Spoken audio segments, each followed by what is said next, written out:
This looks like chaos, an explosion of public anger, a spontaneous uprising. But what if we told you that behind the chaos, there's almost always a script? A psychological playbook designed to manufacture outrage and engineer a specific outcome. In the next 12 minutes, we will expose the step-by-step tactics used to turn public anger into a weapon. This is the dark art of mass manipulation, and you're about to learn how it works. Step 1. Find the fault lines. Every society has them. Pre-existing tensions, grievances, and divisions. Economic inequality, political corruption, ethnic tensions, or a deep-seated loss of trust in institutions. The manipulators don't create these problems from scratch. They are archaeologists of anger. They identify the deepest, most painful fractures in a society. They use data. They analyze social media trends to pinpoint the issues that generate the most potent, visceral reactions. They are looking for a spark, for a... Step 2. Seize control of the narrative. In the modern information war, truth is the first casualty. When a spark ignites, a controversial event, a protest, a viral video, a narrative vacuum is created. The first to fill this void with a compelling story wins. The objective isn't to report facts. It's to frame the event instantly and irrevocably. This is a race against time, a preemptive strike on public perception. Before journalists can verify sources or analysts can provide context, the propagandist's version of reality must already be spreading like wildfire, setting the terms of the entire debate. This rapid response is executed through a meticulously coordinated disinformation campaign, a three-pronged attack on complexity, empathy, and consensus. First, they simplify. The world is messy and nuanced, which creates cognitive dissonance and discomfort. Propagandists exploit this by offering a simple, digestible story. They reduce intricate geopolitical conflicts, complex social issues, or multifaceted legal cases into a stark binary choice. Us versus them, good versus evil, patriot versus traitor. This manufactured clarity is seductive. It provides a sense of certainty in a chaotic world, making the audience feel informed and morally righteous without the burden of critical thought. The simpler the message, the faster it travels and the deeper it embeds. Second, they vilify. Once the us versus them framework is established, the them must be transformed into a monstrous caricature. This isn't just about disagreement, it's about dehumanization. The opposition is painted not as people with different opinions, but as an existential threat. Vermin, invaders, demons, or puppets of a shadowy cabal. This tactic is designed to short-circuit empathy and trigger our most primal tribal fears. By portraying the other side as fundamentally evil or subhuman, any action taken against them, no matter how extreme, can be justified. It's a license for hatred. Third, they amplify. A narrative, no matter how simple or vile, is useless if no one hears it. This is where the machinery of modern propaganda kicks into high gear. Armies of bots and legions of fake accounts are activated across social media platforms. They work in concert to push the chosen narrative, flooding hashtags, comment sections, and forums. This is known as astroturfing, creating the illusion of a widespread, grassroots movement. The goal is to manipulate platform algorithms, forcing the story into trending sections and onto the feeds of millions. This creates a powerful bandwagon effect, making it seem like an overwhelming public consensus.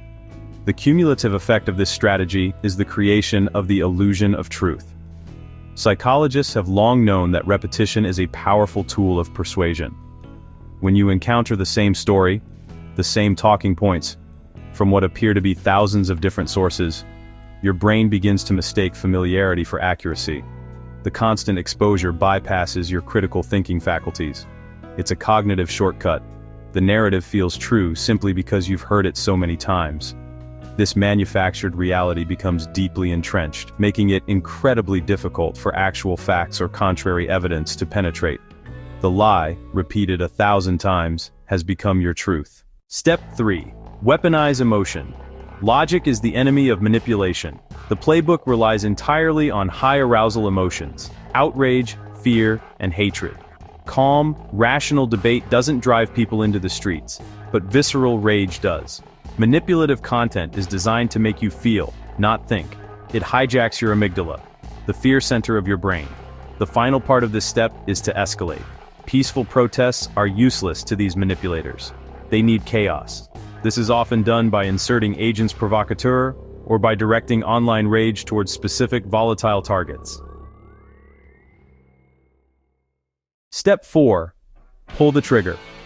The system is now a powder keg, saturated with fear and anger, but it won't ignite on its own. You need a catalyst, a carefully engineered flashpoint. This isn't a random act of violence. It's a calculated, theatrical performance designed for maximum emotional impact. It could be a staged confrontation, a highly publicized march deliberately routed to provoke a reaction, or even a false flag event blamed on the opposition. The key is that it must feel authentic, a spontaneous eruption of righteous fury. It's the lit match, thrown not just into gasoline, but into a meticulously prepared psychological tinderbox. And once the chaos begins, the playbook immediately shifts to what insiders call the controlled burn. The initial explosion is just the beginning. The real art is in sustaining the fire without letting it consume the entire board. The goal is no longer persuasion, it's exhaustion. The violence is carefully curated and directed, providing a constant stream of shocking footage to dominate the media cycle. This serves a dual purpose. It completely drowns out the original, legitimate grievances of the movement, and it wears down everyone involved. Law enforcement is stretched thin, their resources and morale depleted. The genuine opposition is forced onto the defensive, tainted by association with the violence and emotionally drained by the relentless conflict. This entire inferno is managed from a digital command center in real time. Operators, aided by AI, monitor the flow of information and emotion like day traders watching the market. Is the energy waning? Release fresh disinformation, a fabricated story of brutality. Is a counter-narrative gaining traction? Designate new online targets and unleash botnets to discredit and harass them. The energy of the mob is a weapon, funneled with surgical precision. Because the chaos on the streets is never the true objective, it is the smokescreen, the grand diversion, behind which the real goal is quietly achieved. A piece of legislation is passed, a rival is neutralized, or a new level of state control is justified. The public, mesmerized by the flames, never even sees the real prize being stolen. So what's the real goal? It's almost never about the riot itself. The chaos is a smokescreen. While eyes are fixed on the fire in the streets, the real action is in the shadows. Under the cover of crisis, emergency powers are invoked, surveillance laws are passed. A political faction can use the turmoil to present themselves as saviors, the only ones who can bring stability, a stability whose absence they engineered. Or the goal is economic. A riot halts production. The ensuing market panic allows those in the know to short stocks, buy up devalued assets, and consolidate wealth. The devastation for millions becomes a windfall for a few. A peaceful protest can be instantly discredited. All it takes is a few planted agents, a few thrown rocks, and the media narrative shifts. The movement is no longer about justice. It's branded as dangerous, neutralizing a threat. The riot is not the goal, it's the tool. The public's genuine anger is simply the fuel. It's societal arson. The manipulators don't create the social tensions. That's already there. They just provide the spark, the perfectly timed piece of disinformation, the algorithmically boosted outrage trigger, and then stand back as genuine anger burns everything down. In the ashes, they build their new order. So how do you immunize yourself? The first step is awareness. This isn't about cynicism, it's about critical consciousness, shifting from a passive consumer of information to an active interrogator of it. Now that you know the playbook, you can see it in action. The patterns are consistent. The sudden amplification of a divisive story, the use of emotionally charged but fact-free language, the relentless creation of an us versus them narrative. Once you recognize this architecture of manipulation, You can no longer be an unwitting pawn. You must arm yourself with 4 key tactics.